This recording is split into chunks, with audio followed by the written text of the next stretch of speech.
Welcome back, folks, friends, family, loved ones, everybody. Man, this is kind of cool how the world works out. Real quick, thank you for taking the time to listen and allow your attention and your energy here and create this moment together. I appreciate it greatly. It's cool because this episode is episode 23, and we are approaching the end of 2023, so this will be the last episode of 2023. The episode number is 23, which means, you guessed it, the first episode of 2024 will be episode 24.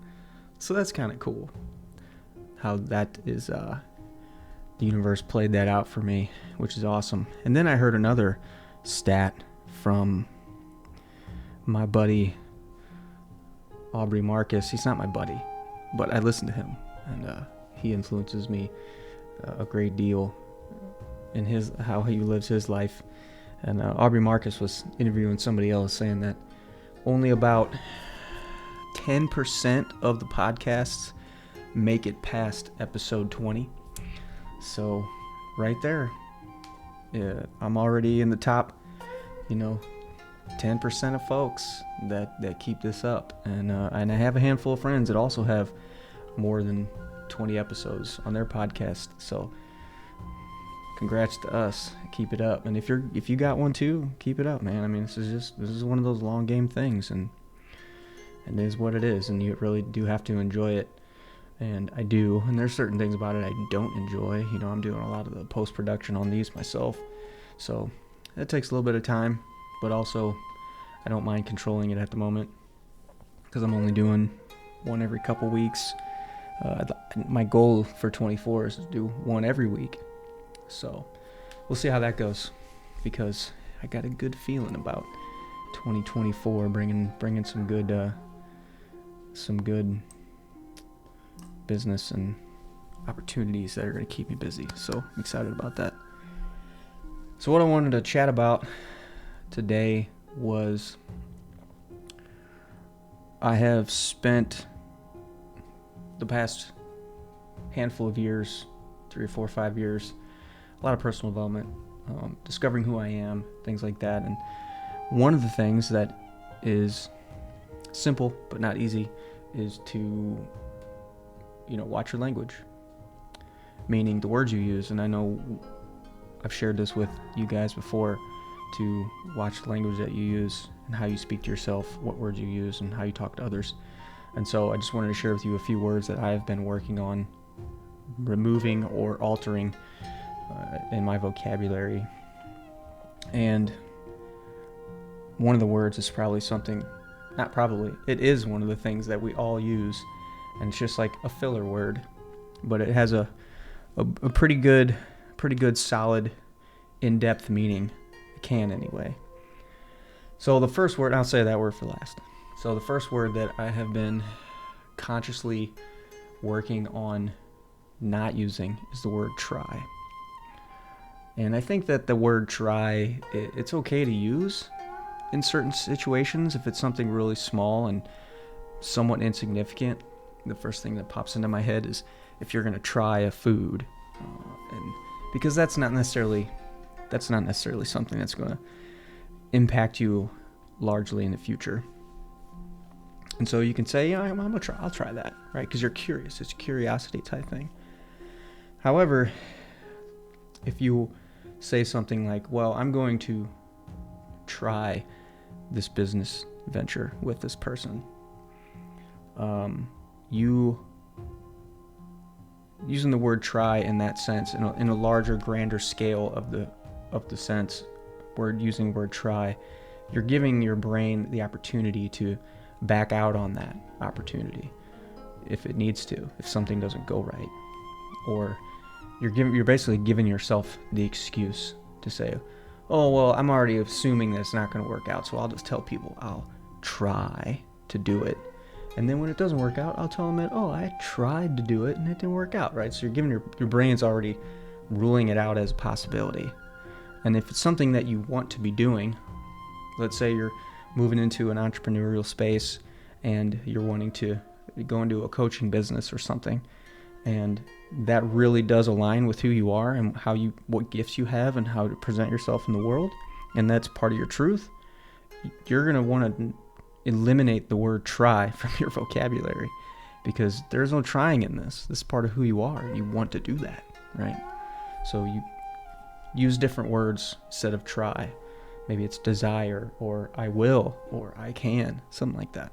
So the first word, try. Don't try to remove the word. Just remove it. Be conscious of when you use it. Catch yourself and say, I use the word try. I don't want to use it here. And use something else. Repeat the sentence with a different word. There's nothing wrong with that. The second word is can't. I think that one's pretty self-explanatory. You want to work on and be conscious of when you use that word as well.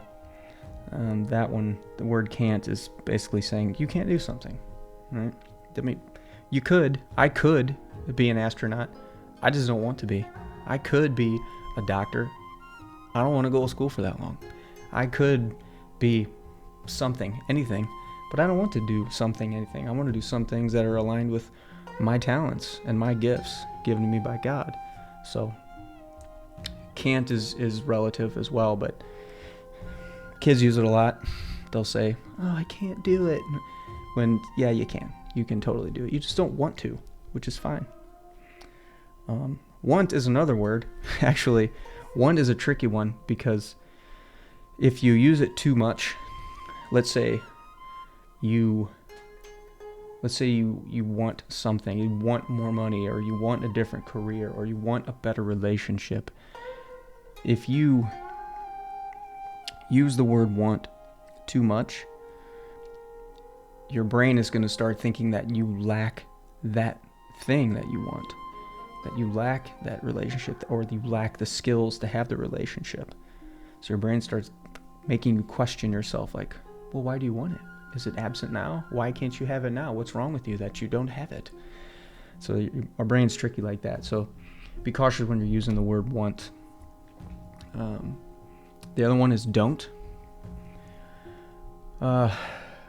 It's okay, that one's also tricky. They're all tricky. All the words are tricky. The word don't,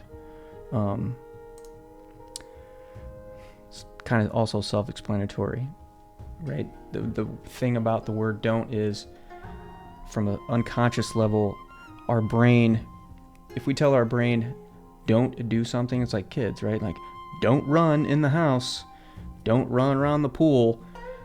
Like, they focus on not the word don't, but the words run around the pool. So they'll run again and again and again. You'll have to continually tell them. So you have to change your vocabulary and say, slow down. Something like that. Hey, what did I tell you? Slow down.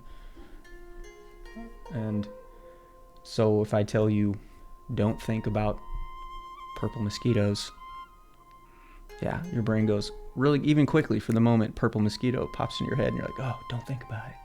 So it's much like when you're riding a motorcycle and you're taking the courses and they tell you don't hit the cones, and then your brain focuses on the cones and you run into the cones.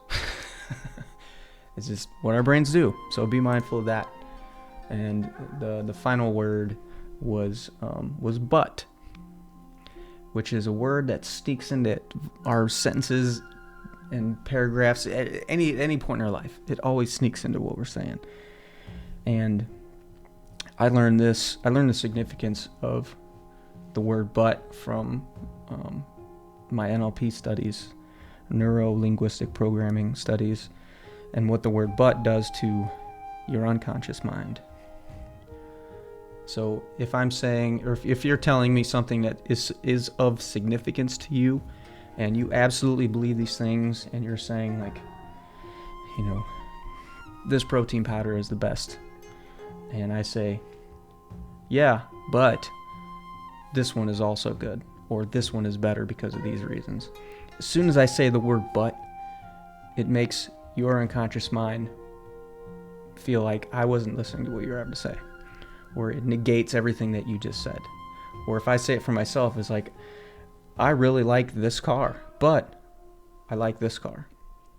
When you say but, it negates the first part of your sentence about the first car, and you just focus on the second car. Like your brain goes, oh, but we don't like that, so we're not even going to think about that anymore. It's irrelevant.